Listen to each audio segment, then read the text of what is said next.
Our channel Hasni రాచపుడి. అందరు ఎలా ఉన్నారు? బాగున్నారా? ఈ రోజు అందరికి వినాయక చవితి శుభాకాంక్షలు.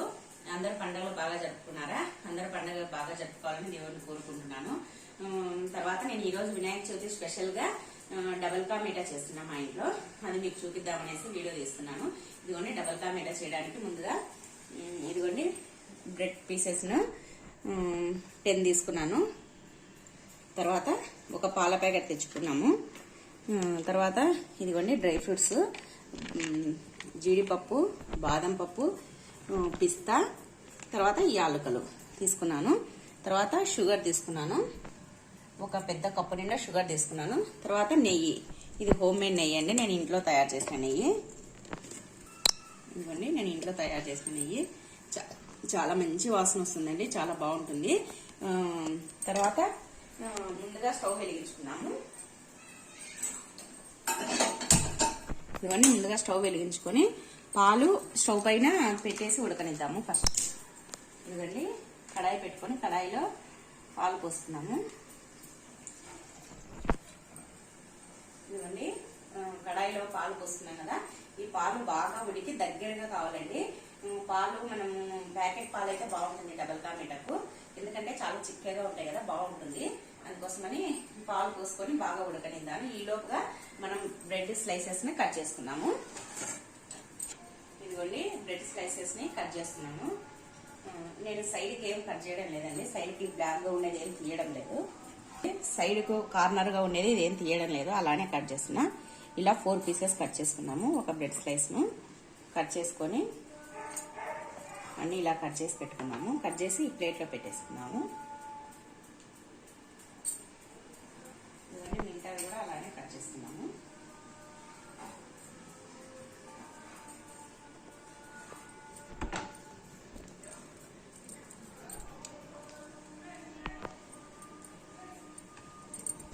ఇదిగోండి పాలు మరుగుతున్నాయి కదా, ఇప్పుడు ఇంకొక స్టవ్ పైన కడాయి పెట్టుకొని ఆ బ్రెడ్ స్లైసెస్ ని వేయించుకున్నాం నెయ్యిలో.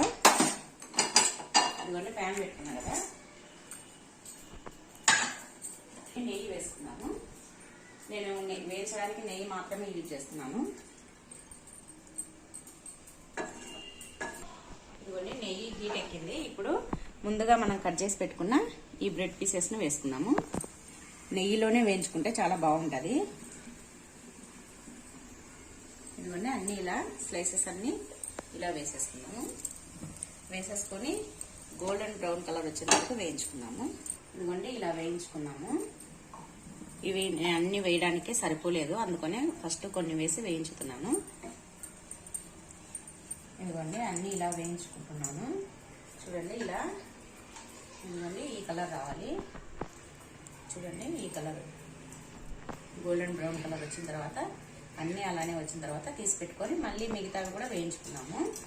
సేమ్ ప్రాసెస్ అండి, చాలా ఈజీగా చాలా టేస్టీగా చేసుకోవచ్చు. మా పిల్లలకైతే ఈ డబల్ కా మీఠా చాలా అంటే చాలా ఇష్టము. నేను చాలా సార్లు చేసి పెట్టుకుంటా. ఈరోజు అయితే పండుగ కాబట్టి వీడియో తీద్దామనేసి ఈ డబల్ కా మీఠా చేస్తాను. ఇదిగోండి ఇవన్నీ వేగినాయి, తీసి పెట్టుకుంటున్నా. ఒక దిక్కేమో పాలు మరుగుతున్నాయండి ఒక స్టవ్ పైన, ఒక స్టవ్ పైన ఏమో ఈ బ్రెడ్ స్లైసెస్ ని వేయించుతున్నాను. ఇదిగోండి ఇలా వేగితే సరిపోతుంది. ఇలా వేగినటువన్నీ తీసి పెట్టుకున్నా.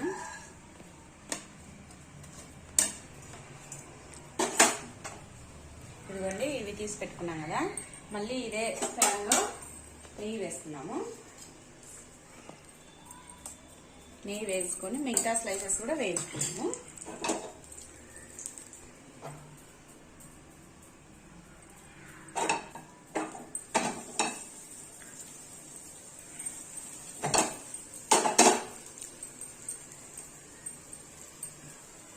వేయించుతుంటేనే మంచి స్మెల్ వస్తుంది.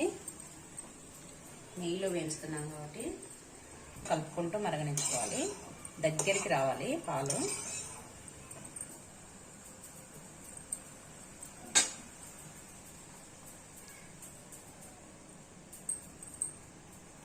ఇవి కూడా వేగిపోయినాయి, ఇవి కూడా తీసి పెట్టుకున్నాము.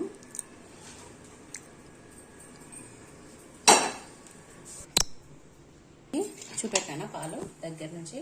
చూడండి బాగా పొంగు వచ్చి ఇదంతా మీగడంతా పక్కకు వచ్చేసి బాగా మరుగుతున్నాయి.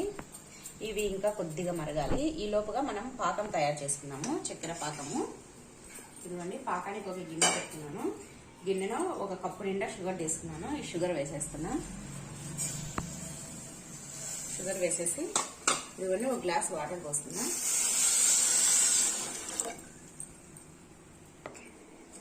ఇవన్నీ షుగర్ వేసిన కదా ఒకసారి బాగా కలుపుకున్నా. షుగర్ అంతా ఈ చక్కెర పాకంలో కరిగేటట్టు. ఈ షుగరు ఎక్కువ పాకం రానవసరం లేదండి, తీగ పాకం వస్తే సరిపోతుంది.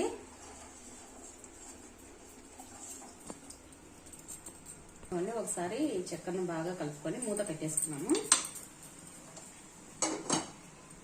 ఇదిగోండి ఇక్కడ చూడండి పాలు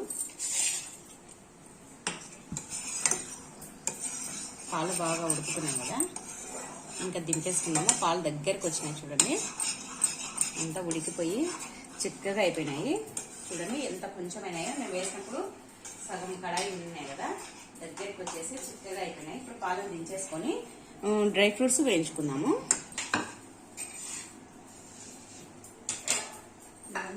కడాయి పెట్టుకొని దాంట్లో ఒక 2 టేబుల్ స్పూన్ల నెయ్యి వేసుకున్నాం డ్రై ఫ్రూట్స్ వేయించుకోవడానికి. ఇదిగోండి బాదము, నెయ్యి హీట్ ఎక్కింది. బాదము జీడిపప్పు 2 వేసుకొని వేయించుకున్నాము.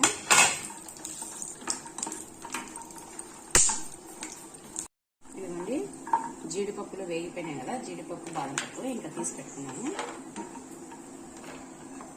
ఇంకా అంతేనండి, అన్ని రెడీ అయిపోయినాయి. ఇంకా చక్కెర పాకం కాగితే ఇంకా రెడీ అయిపోతుంది. ఇది స్టవ్ ఆపేసుకున్నాము. చూడండి ఇదిగోండి పాకం కూడా ఆల్మోస్ట్ చక్కెర అంతా కరిగిపోయింది. ఇంకా ఉడకడానికి వచ్చింది. ఇంకొక 5 minutes లో ఈ రెడీ అయిపోతుందండి. ఇదిగోండి దీంట్లోనే ఒక 4 యాలకులు దంచేసుకుంటున్నా. ఇంకా పాకం ఉడుకుతుంది. ఇది లైట్ గా తీగ పాకం రావాలి. ఇలా అంటే ఇలా అత్తుకోవాలి. ఇంకా రాలేదు, ఇంకా కొద్దిగా వెయిట్ చేద్దాం. ఇదిగోండి పాకం వచ్చేసింది చూడండి, అంతా చిక్కగా అయిపోయి అలా అవుతుంది కదా. ఇప్పుడు పాకం రెడీ అయిపోయింది. ఇప్పుడు మనం ముందుగా వేయించి పెట్టుకున్న ఈ బ్రెడ్ స్లైసెస్ దీంట్లోకి వేసేసుకున్నాం. ఇదిగోండి అన్ని బ్రెడ్ స్లైసెస్ వేసుకున్నాము. ఇప్పుడు దీంట్లోనే పాలు పోసుకున్నాం. ముందుగా మరగబెట్టి బాగా దగ్గరికైనా కదా, ఈ పాలన్నిటిని వీటిలోకి వేసేసుకోవాలి. వీటిలోకి వేసేసుకొని ఇలాగ జీడిపప్పు వేయించుకున్నప్పుడు నెయ్యి మిగిలింది కదా, ఆ నెయ్యిని కూడా వీటిలోకి పోస్తున్నాం. ఈ నెయ్యిని అంతా పోసుకొని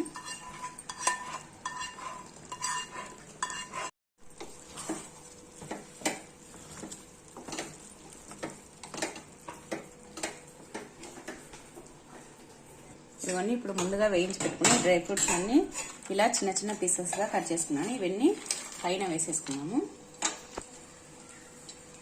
ఇంకంతే వేడి వేడిగా ఎంత టేస్టీగా ఉండే డబల్ కా మీఠా రెడీ అయిపోయింది. ఇప్పుడు దీన్ని సర్వింగ్ బౌల్లోకి తీసుకున్నాము. ఇవ్వండి ఈ డబల్ కా మీఠాను సర్వింగ్ ప్లేట్లోకి తీసుకున్నాము. ఇవన్నీ సర్వింగ్ ప్లేట్లోకి తీసుకున్నాను. మిగతా ఇంకా కొన్ని జీడిపప్పులు, బాదం పప్పు, పిస్తా మిగిలిచి పెట్టినాను. ఇవి పైన ఇదిగోండి పైన గార్నిష్ చేస్తున్నా. మిగతా జీడిపప్పులు, బాదం పప్పులు, ఈ పిస్తాని అంతే అండి. వేడి వేడిగా ఎంతో టేస్టీగా ఉండే డబల్ కా మీఠా రెడీ అయిపోయింది. ఇది మన ఫంక్షన్లప్పుడు, తర్వాత ఎవరైనా బంధువులు వచ్చినప్పుడు సింపుల్గా ఈజీగా చేసి పెట్టచ్చు. చాలా బాగుంటుంది. ఇంకంతేనండి, రెడీ అయిపోయింది. మీకు ఈ వీడియో నచ్చినట్టయితే ప్లీజ్ లైక్ చేయండి, షేర్ చేయండి, సబ్స్క్రైబ్ చేయండి. పక్కనే ఉన్న బెల్ ఐకాన్ని క్లిక్ చేయండి. Thank you for watching.